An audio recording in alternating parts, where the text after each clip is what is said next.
The year is 1688. England is in turmoil.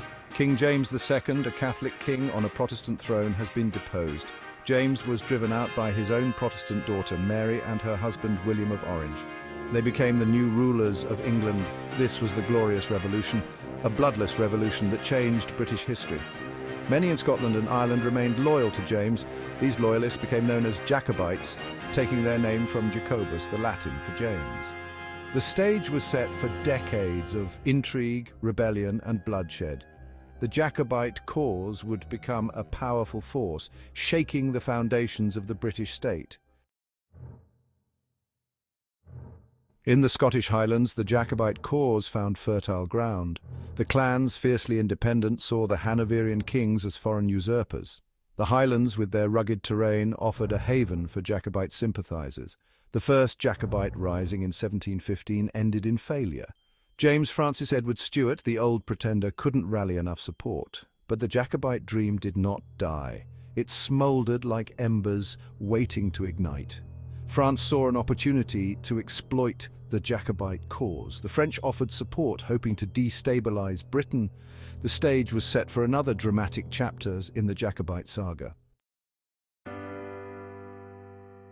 In the summer of 1745, a young prince landed on the shores of Scotland. Charles Edward Stuart, grandson of James II, was just 25 years old, charismatic and full of daring.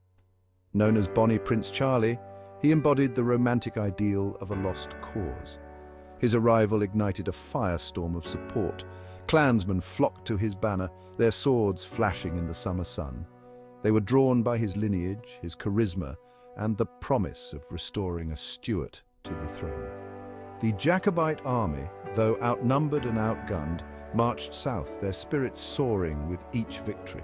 They captured Edinburgh, the ancient capital of Scotland. They marched into England, reaching as far south as Derby.